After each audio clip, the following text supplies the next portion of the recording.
సడన్గా ఏంటి bro DC versus Punjab match, పాకిస్తాన్తో వార్ అని చెప్పి మ్యాచ్ మధ్యలో ఆపేసి ఏమైంది అక్కడ? ఇప్పుడు పాకిస్తాన్ అటాక్ చేసింది డ్యూరింగ్ ఐపీఎల్. అక్కడ మన వాళ్ళు ఏం చేయలేదు. స్టార్టింగ్ ఒక 1 వీక్ అసలు చాలా సైలెంట్గా ఉంది. మ్యాచెస్ అన్ని బాగా అయిపోతున్నాయి. ధర్మశాలలో ఉన్నాం, which is very close to the border. Match మేము ధర్మశాల వెళ్ళాము.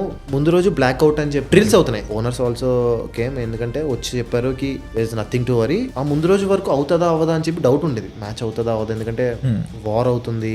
India attacked Pakistan. Match start అయింది. మా ఫోన్స్ అంతా ఇచ్చాం, ఫోన్స్ అన్ని ఇచ్చేసాం. 10 hours 11 hours అవుతుంది, ఫ్లడ్ లైట్ ఆగింది. అందరూ ఏంటి ఫ్లడ్ లైట్ ఆగింది అని చూస్తే అందరూ మా టీమ్మేట్స్ అందరూ లోపలికి వెళ్తున్నారు, చాలా ఫాస్ట్గా లోపలికి వెళ్తున్నారు. నాకు అప్పటికే నాకు అర్థం కాలే. చూస్తే మా మేనేజర్ పిలిచి కమిన్ సైడ్ అని లోపలికి వెళ్ళా. డ్రెస్సింగ్ రూమ్లో అంతా టెన్షన్, ఏం జరుగుతుందో తెలియదు. మేనేజర్ చెప్పట్లేదు. Foreign players are very scared. తర్వాత ఏమైందంటే Pakistan also started attacking India. ఆ టైంలో పఠాన్కోట్ అనే ఎయిర్ బేస్ లో పాకిస్తాన్ అటాక్ చేసిందని చెప్పి ఇన్ఫర్మేషన్. 24,000 25,000 పీపుల్ అటెస్ట్ వచ్చి ఒక దగ్గర ఉన్నారు ఇన్ స్టేడియం. ఐపీఎల్ చైర్మన్ కూడా అక్కడే ఉన్నారు. చాలా స్మూత్ గా అందరినీ పంపించారు, ఇలా ఫ్లడ్ లైట్స్ ఆగిపోయి అని చెప్పి.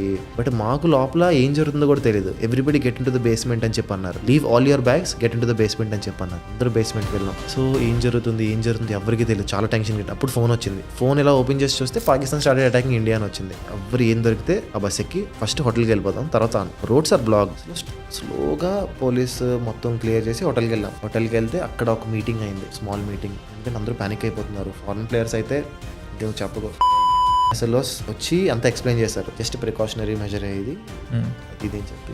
నెక్స్ట్ డే మేము 11 o'clock will go by road అని చెప్పి. ఫ్లైట్స్ అంతా బ్లాక్డ్. అవును, విల్ గో బై రోడ్ అని చెప్పి. ఇమాజిన్ 11 o'clock ఒక 25 కార్స్, ఒక 20 వ్యాన్, అంటే mini vans, police protocol, starting 4 జీప్లు. జలంధర్ అనే ప్లేస్కి వెళ్ళాం. 3 hours జర్నీ చేసి everybody including family, crew. Jalandhar లో వందే భారత్ ఎక్స్ప్రెస్ ఎక్కాం. అక్కడి నుంచి ఢిల్లీ వచ్చాం అందరం. ఢిల్లీ సేఫ్ గా వచ్చిన తర్వాత ఎవ్రీబడి స్టేడ్ దేర్. దాని తర్వాత నెక్స్ట్ డే ఎవ్రీబడి లెఫ్ట్.